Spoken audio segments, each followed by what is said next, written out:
What's up, fight fans? Welcome back to Sportskeeda MMA News. Conor McGregor receives backlash after showing his support for the LGBTQ+ community.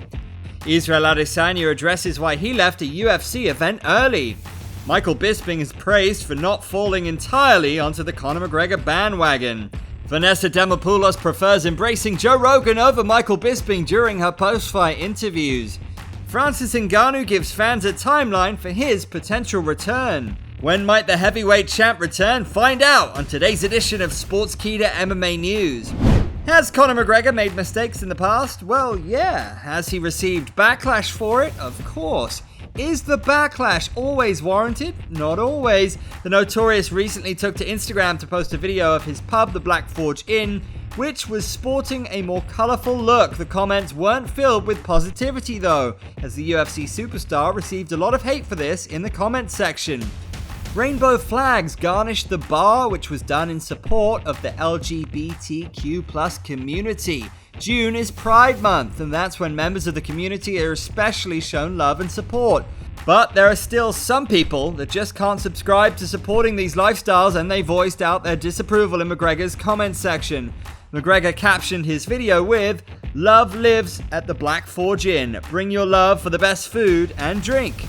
If you stumbled into the comments section of this post, you'll see a lot of hate, not just towards the LGBTQ+ community, but towards McGregor for as much as just showing support. While the hate was prominent in the comments, the love was probably felt at the Black Forge Inn. What do you think about the backlash McGregor received? Hey, not sure if you've noticed, but City Kickboxing is proliferating UFC talent left, right, and center. Israel Adesanya, Alexander Volkanovski, and more were spotted in the crowd for UFC Fight Night Sarukian vs. Gamrot. They were in attendance primarily to support their teammate Carlos Ulberg, who secured a TKO victory just over a minute into the first round. Where did they go though? They were there, and then they weren't. Many people's thoughts would be that they're celebrating Ulberg's win, perhaps with a bottle of Proper 12, but they actually left the UFC's Apex to go train. Adesanya took to Twitter and addressed his departure. "Left the Apex halfway through the card, cause we got work to do. I'm inspired." Stylebender will be in action on July 2nd as he takes on Jared Cannonier, a fighter who many have seen as a forthcoming champion for some time now. Adesanya knows the threat he'll have to snuff out come UFC 276, so put the entertainment on the back burner and left to train. Do you think Izzy missed any super good fights? Let us know in the comments down below.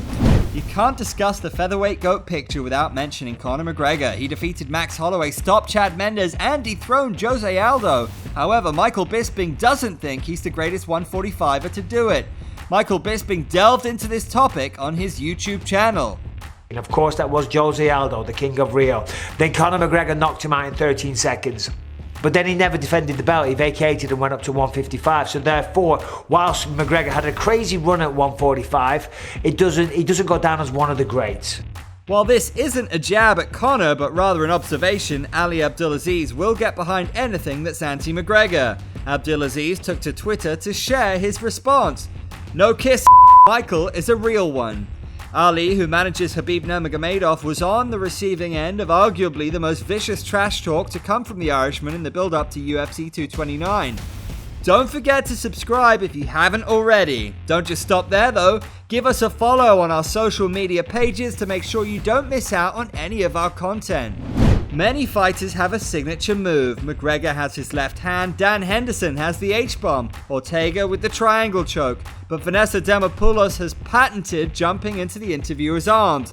Lil Monster grabbed the MMA community's attention at UFC 270 where she was dropped, won via armbar shortly thereafter, and then jumped into Joe Rogan's arms.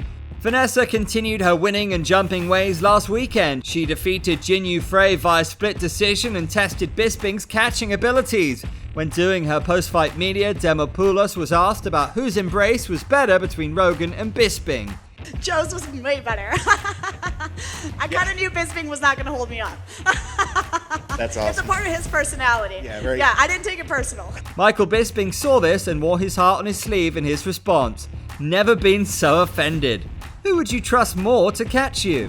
What's good news for fans may be bad news for the UFC's heavyweight roster. The division's king and arguably the baddest man on the planet, Francis Ngannou, was last seen in action at UFC 270, where he handed Cyril Gane his first loss. However, he didn't do so easily. The fight was very close, and the Predator had to lean on that championship-level heart of his to ensure that his hand was raised.